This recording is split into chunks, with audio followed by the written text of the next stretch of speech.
প্রশ্ন হচ্ছিল যে জাতীয় চলচ্চিত্র পুরস্কার অর্জন করেছেন। না অর্জন আসলে হ্যাঁ, কাজের যদি স্বীকৃতি পায় সেটা অনেক প্রেরণা আসে। আ তবে আমি কোনো কিছু পাওয়ার আশায় কাজ করি না। মানুষ ভালোবাসে, নিজের ভালো লাগা থেকেই কাজগুলো করা। এখন তো এটা আ আমরা যখন কাজ শুরু করেছি তখন এটা আম অন মানে করেছি আরকি, এবং যারা তখন কাজ করতো যেমন হাসান ইমাম ভাই, তারপরে বুলবুল ভাই, সবাই পাশে আরেকটা কাজ করতে হতো, চাকরি করতে হতো। কারণ এটা দিয়ে সংসার চালানো, জীবিকা নির্বাহ করা অনেক এখন যেমন অভিনয় করেই মানুষ অনেক কিছু করে ফেলতে পারছে, হ্যাঁ? তখন সেটার সুযোগ ছিল না আরকি। তবে সেইজন্যে আমি আমাকে শিক্ষকতা করতে হয়েছে যে আম কত ভালো, ভালো কাজ করতে পারিনি। কারণ সেখানে একটা বাধা ছিল। এই কাজটা করতে পারব না। আমার প্রফেশনের সময় ছাত্রছাত্রীরা আমাকে এমন এই যে এইসব দিনরাত্রি মনে আছে, আমি স্কুলে তখন পড়াই। তো একদিন বারান্দা দিয়ে যাচ্ছে একটা ছোট্ট মেয়ে, আমাকে 2 তে পড়ে বোধহয়, এরকম বা 3 তে। "ম্যাডাম, আপনি টুনিকে এত বকেন কেন?" আমাকে এরকম করে অ্যাকিউজ করছে। আমি সেদিনই বিকালে রিহার্সাল ছিল। তো নজর সাহেব ভাইয়ের ঘরে ওখানে আমি বললাম যে আ তখন হুমায়ূন ভাই বসে আছেন চেয়ারে। উনি সবসময় গিয়ে আগেই বসে থাকতেন না, আমার রিহার্সাল দেখতেন, এবং কোনো ওনার মনোপুত না হলে আবার বলে দিতেন যে, "না, এটা এভাবে না।" তো আমি এসেই বলছি, "হুমায়ূন ভাই, আমি আর এসব করতে পারব না। আপনার কাজটা আমার এতটুক ছাত্রী, সে আমাকে বলছে আপনি টুনিকে এত বকেন কেন?" উনি খুব কম কথা বলতেন। "তাহলে আপনি সার্থক। খালি এইটুকু কথা বললেন আরকি আমাকে।"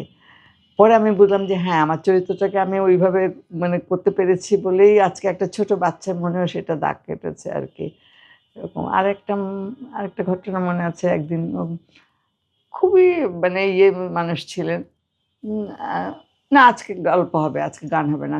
আজকে গানের শুটিং-টুটিং হবে না। আজকে ওই গান গাচ্ছে। সবাই শুনছি আমরা। উম বাতি-টাতি নাই, অন্ধকার তখন তো ও এত ছিল না। গাড়িটা রেখে যেতে হতো। যে গাড়িতে করে আমরা যেতাম, মেইন রাস্তায় থাকতো। তারপরে আমরা ওই নুহাশপল্লীর কথা বলছেন। নুহাশপল্লীতে মেঠো পথে রিক্সা টেনে যেত। আর যখন বর্ষাকালে রিক্সা, তখন আবার একটা নৌকা, আবার লঞ্চের মতো করে ওই নুহাশপল্লীতে যেতে হতো। এখন তো সেটা একটা অন্যরকম ইয়ে হয়ে গেছে। তো সেইখানে আমরা ওইখানে গিয়ে এরকম উনি সময় না, আজকে গান হবে। তো একদিন আমি বলছি কি হুমায়ূন ভাই আবার হয়তো গল্প করছেন, শর্ট নিচ্ছেনই না। আমি তো, "হুমায়ূন ভাই, আজকে কিন্তু তাড়াতাড়ি শেষ করতে হবে। আজকে শবে মেরাজ নামাজ পড়ব।" "ও আচ্ছা।" সন্ধ্যা হয়েছে কি হয়নি দেখি সব হুজুর, সব মৌলবীরা আসছে। আমি কি, এরা কি করতে আসতেছে? বলে কি, আজকে মিলাদ হবে।" তো কতক্ষণ পরে আমি মাগরিবের নামাজ পড়ে দেখি মাগরিবের নামাজ পড়ে আসছি। তারপর বলতেছে কি, উনি আমাকে ভাবি ডাকতেন। আমার স্বামীর সঙ্গে উনার অন্যরকম, লেখক মানুষ তো ২ জনের। বলছে কি যে, "শোনেন, অ্যা আজকে তো মিলাদ হবে তো, আল্লাহর কাছে ভালো করে দোয়া করেন আমার জন্যে।" আমি না মুখে আমি কখন কি বলেছি? উনি শুটিং ক্যানসেল। উনি হুজুরদেরকে মিলাদ পড়ালেন এবং একটা খাসি এনেছেন। সে খাসি জবাই করে সব রান্না-টান্না হলো আরকি। তো এরকম whimsical ছিলেন আরকি অনেক। এইজন্যই বোধহয় হুমায়ূন আহমেদ ইউনিক। অবশ্যই তার প্যারালাল আরেকজন হুমায়ূন আহমেদ হবে না। আন্টি ১৯৯৩ সালে শিল্পকলায় অবদানের জন্য আপনি বাংলাদেশ সরকারের সর্বোচ্চ বেসামরিক সম্মাননা একুশে পদকে ভূষিত হয়েছিলেন। হ্যাঁ, সেবার আমরা রাবেয়া খাতুনও পেয়েছেন। উনি, উনার প্রতি আমি শ্রদ্ধা জানাই। খুবই আমার স্বামীর বন্ধু মানুষ ফজলুল হক ভাই। আম রাবেয়া আপা আমার খুব বন্ধুর মতো। আমরা একসঙ্গে বাংলা একাডেমির পয়লা বৈশাখ, বইমেলা যেতাম আমরা। একসঙ্গে অনেক সময় কাটিয়েছি আরকি। রাবেয়া আপাও নেই। ওনার লেখা নাটক করেছি। সবাইকে হারিয়ে স্মৃতিভারে আমি পড়ে আছি। ভারমুক্ত সে তো কাছে নাই।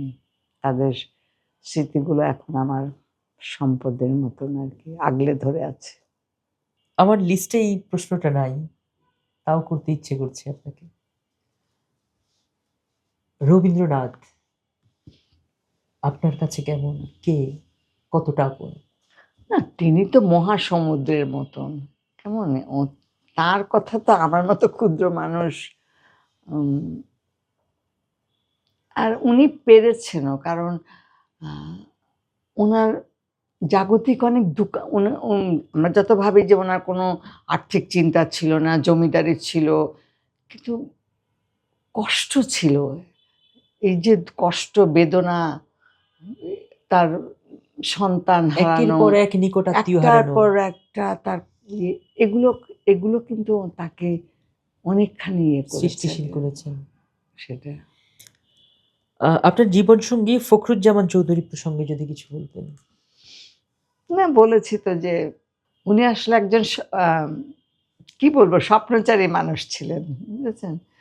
সবসময় সাহিত্য এটা ঘন্টার পর ঘন্টা কথা বলছেন ফোনে।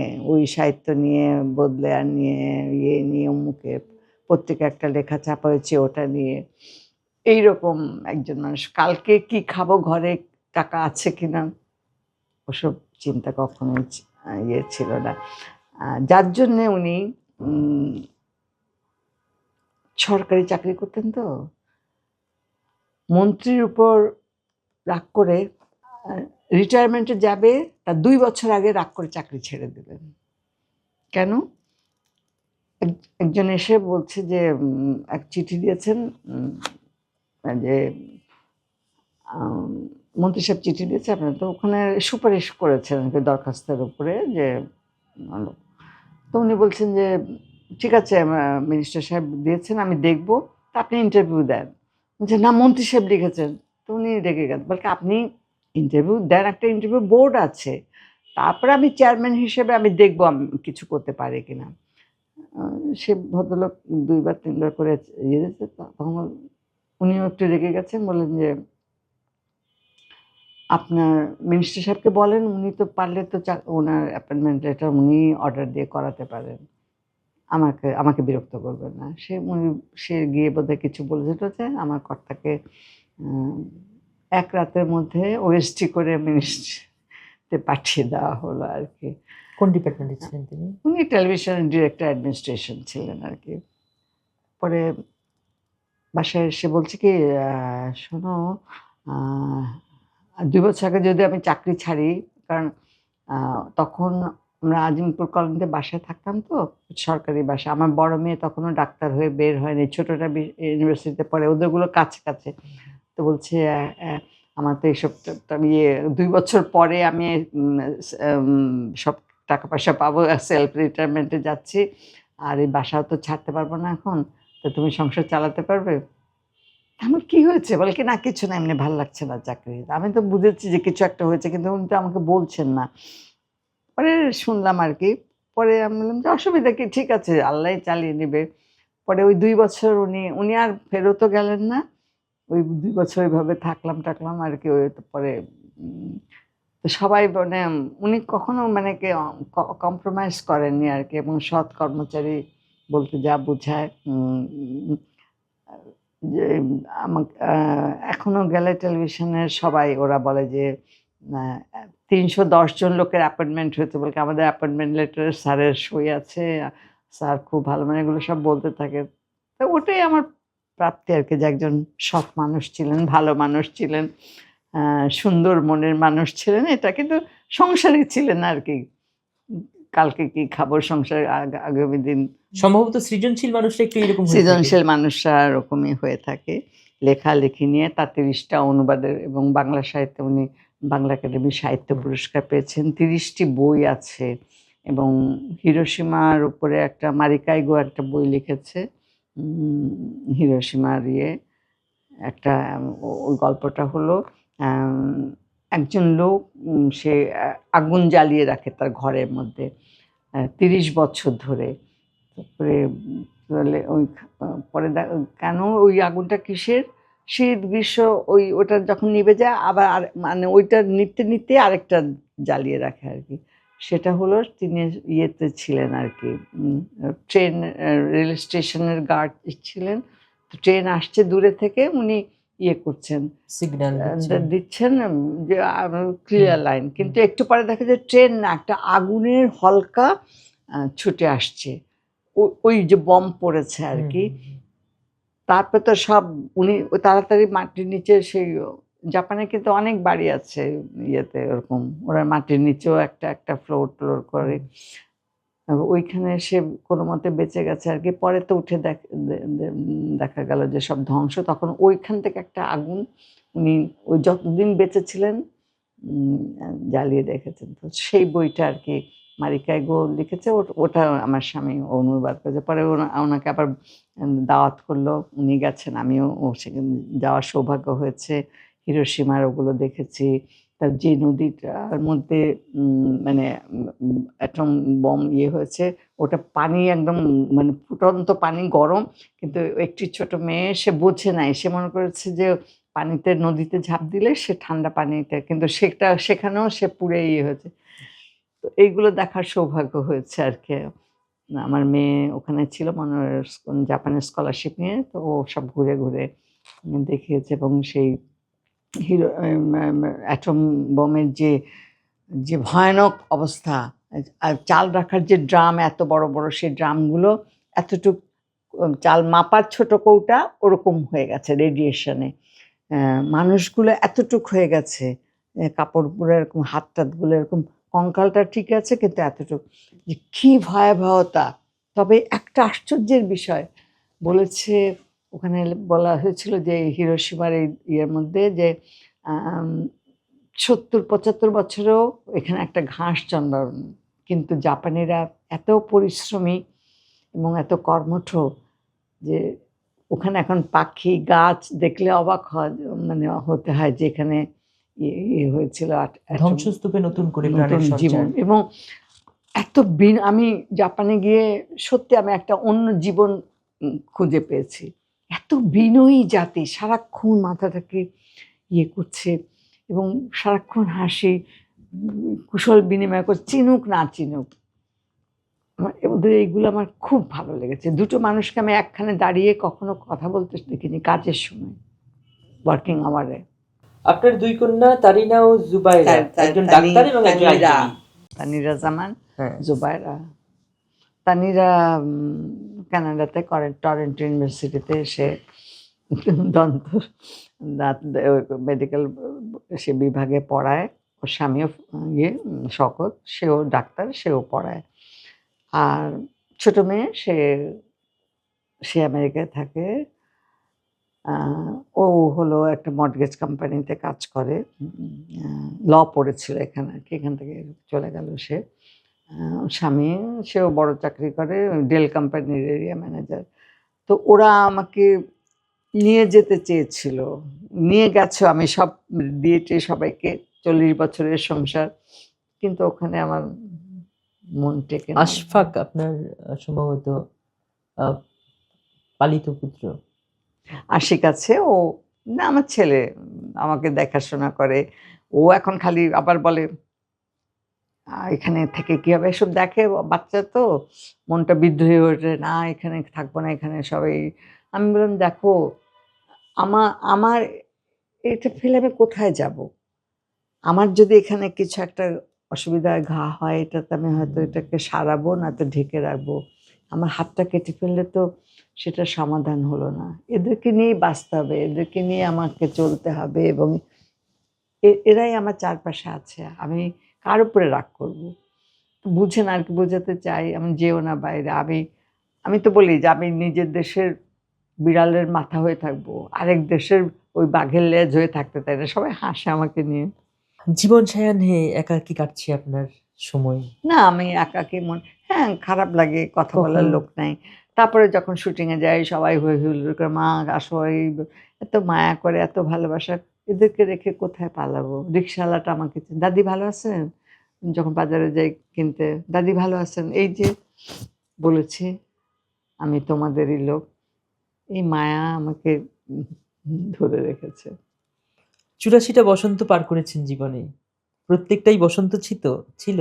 নাকি কখনো তপ্ত রোদ বা মেঘ হ্যাঁ, চির বর্ষাও ছিল? বসন্ত, মনই মরে গেছে এখন। তবে হ্যাঁ, ভালো লাগে যখন দেখি মেয়েরা আমাদের সময়ও আমাদের এত কিছু ছিল না তো, একটা শাড়িকে জাফরান রং দিয়ে রাঙাতাম। তখন এত শাড়ি পাওয়া যেত না, হলুদের তো মানে কম, হলুদ শাড়ি, লাল পাড় বা বসন্তের ফুল টুল দিয়ে। তখন আমরাও এরকম একটা খোঁপায় ফুল দিয়ে ওরকম বাসন্তী শাড়ি পরে কলেজে যেতাম, ইউনিভার্সিটিতে যেতাম, কবিতা পড়তাম। তো এখনো সেটা আরো বৃহৎ পরিসরে, বৃহৎ আকারে এটা একটা উৎসবের মতো হয়। এটাও আনন্দ লাগে, ভালো লাগে। একজন ছেলেরাও পরে, তখন আমাদের ছেলেরা তো পড়তো না, এখন ছেলেরাও সব পাঞ্জাবি পরে। একজন দিলারা জামানকে দেখলে মনে হয় যে বয়স কেবল সংখ্যা। বয়স সঙ্গে না, বুড়ো হয়েছে। তাকে চিরসবুজ মনে হয় না, আমাদের কাছে। চিরসবুজ মনের দিক দিয়ে হয়তো এখনো ভালো লাগে সবকিছু। আন্টি, আপনার কাছে প্রেম মানে কি? প্রেমের ব্যাখ্যাটা কি আপনার কাছে? আমি জানি না, এত এত বিদ্যা, এত লেখাপড়া আমার নাই। প্রেম একটা যুবক যুবতীর মধ্যে যে প্রেম, প্রেমের আসলে এটা আপেক্ষিক ব্যাপার। হ্যাঁ, বাবা মেয়েকে ভালোবাসে, মা ছেলেকে ভালোবাসে। একটা ছোট পাখি, সে পাখি কেউ একজন ভালোবাসতে পারে। হ্যাঁ, তো এই প্রেম বা ভালোবাসা এটা বিশাল বিরাট একটা ব্যাপার। আমি জাপানে দেখেছি একটা কুকুর, স্টেশনে ওদের একটা কুকুরের আছে। তা আমি আমার মেয়েকে বললাম, "এটা এখানে কুকুরের বলে কি না আম্মা, একটা প্রফেসর তার কুকুরটা উনি যখন ইউনিভার্সিটিতে যেতেন স্টেশনে কুকুরটাকে রেখে যেতেন, আবার বিকেল ফেরার পথে ওকে নিয়ে যেতেন। তারপরে ওই ভদ্রলোক ওখানে মারা গেছেন ইউনিভার্সিটিতে, উনি ফিরে আসেন নাই। কুকুরটা ওখানেই ছিল, ওখানেই ওখান থেকে কোথাও সে যায়নি এবং ওই প্রভুর অপেক্ষায় থেকে, থেকে সেখানে সে না খেতে-টেতে পেয়ে মারা গেছে। ওখানেই সমাধি হয়েছে তার। ওখানে তাকে ওই যে একটা স্ট্যাচু করে ওখানে রেখে দিয়েছে আরকি। তো এরকম ভালোবাসা। আমি পাখি পালতাম। আ ২ টো মুনিয়া ছিল। একটা মুনিয়া মারা গেল। তার ৩ দিন পরে আরেকটা মুনিয়া সঙ্গীটা মারা গেল। তারপর থেকে আমি আর বলি, সেই দেখলাম যে মায়া, এটা পশু পাখির ভেতরে। আমি না অবাক হয়ে যাই যে একটা বিড়ালের বাচ্চাকে কিন্তু একটা কুকুর করে, তার ছানাদের সঙ্গে দেখা গেছে যে রাখে, দুধ খাওয়ায়। তো এগুলো তো মানে অন্যভাবে চিন্তা করলে যে খালি প্রেম, ভালোবাসা, দৈহিক একটা ব্যাপার বা কিছু, আসলে না। ভালোবাসা, মায়া, অনেক কিছু। ভ্যালেন্টাইন ডেটা যেটা এসছে আমাদের দেশে, যে একটা ফুল দিবে, আমি মনে করি যে ভালোবাসা তো সবার জন্যে সবার আছে। এটা আলাদা করে উদযাপন করার বা আমরা যে বিদেশে অনেক কিছু নিয়েছি আমি, এরা এগুলোও গ্রহণ করেছি আমরা। Father's day, mother's day. আমি মনে করি কি আমাদের প্রতিদিনই মাদার্স ডে। যখন সবাই মাদার্স ডে তে উইশ করে, আমরা কি কেন মার কাছে প্রতিদিনই এটা সন্তানের এটা তো আমাদের বাইরে তারা অপেক্ষা করে, মায়ের কাছে হয়তো ওই একটা দিন মায়ের জন্য গিফট নিয়ে যায়, এটা নিয়ে যায়। এসব সংস্কৃতি আমরা চাই না। আমাদের সন্তান আমাদের কাছে থাকবে, ভালোবাসবে, মায়া করবে, আমরা তাদেরকে চাইবো। এটাই আমাদের চিরন্তন বাঙালি সংস্কৃতি।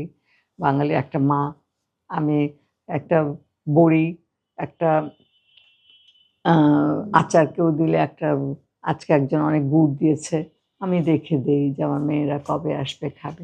তে মা যে আমাদের যেটা এই যে ২১শে ফেব্রুয়ারির ডালের বড়ি শুকিয়ে রেখেছি, "খোকা তুই কবে কবে আসবি?" আসবি?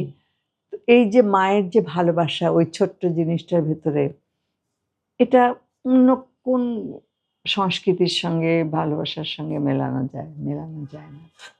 আপনার জীবনের প্রেম সম্পর্কে যদি কিছু বলতেন? প্রেম যাকে ভালো লেগেছে, ভালোবেসেছি, তার সাথে হাত ধরেছি, তার সঙ্গে ৫০ বছর চলেছি জীবন।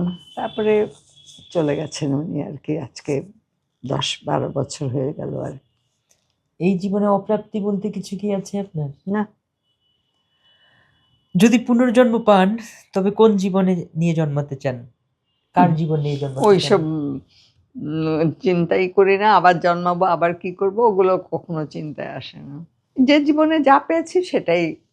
আন্টি, আপনার শুভাকাঙ্ক্ষী দর্শকদের উদ্দেশ্যে যদি কিছু বলতে চান? না, সবাই এত আমাকে ভালোবাসে যে আজকেই এত সবাই এসছে সব খাওয়া নিয়ে। আমি বলছি আমার ৫-৬ দিন রান্না করা লাগবে না। এত মায়া করে। আমার প্রতিবেশীরাই তো, একা থাকি। ওই বাড়িতে গেলে একটা লাউ আনবে আমাকে দিবে, একটা ২ টুকরা মাছ আনলো বাড়ি থেকে রান্না করে আমাকে দিবে। এই যে ভালোবাসা, মায়া এখানে আমার বোনই বলা যায় শর্মিলী আহমেদ আমার কাছেই থাকতো। একটু ভর্তা হলে আমার জন্য পাঠিয়ে দিত। তোমার লোক নাই, তুমি এগুলো করো না, খাও আপা, কিছু না।" অসময়ে চলে গেল। ওর তো আমরা অনেক ছোট। ওর আম্মা আমাকে দেখে আমি যখন সালাম করে বুকে নিয়ে বলছে, "এই তোদের আরেকটা বোন।" সেই থেকে ও রামপুরা থাকতো, তারপরে এখানে উত্তরায় চলে এসছে এবং যে কয়টা বছর ছিল সব জায়গায় ও আমি একসঙ্গে কোনো অনুষ্ঠান হোক, ইয়ে হোক। তো শর্মিলা অনেক গুণী একজন শিল্পী। সেও এভাবে অসময়ে চলে গেছে আরকি। আসলে আমরা না যারা শিল্পী নিজের দিকে অত খেয়াল করি না। ওর যে একটা এত কঠিন অসুখ হয়েছে কিচ্ছু বুঝতে পারে নাই, বলেও নাই কোনোদিন। হঠাৎ করেই চলে গেল।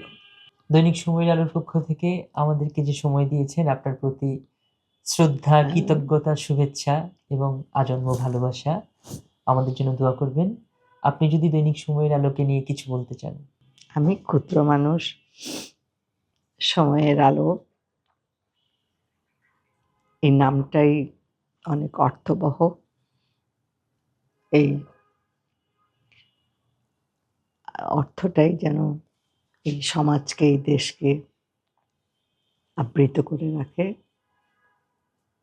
সঠিক পথ যেন আমরা দেখতে পাই, সেটাই আমি আমার আমার উম ইচ্ছা থাকলো, আকাঙ্ক্ষা থাকলো এবং তাদের প্রতি আমার একটা দাবি থাকলো।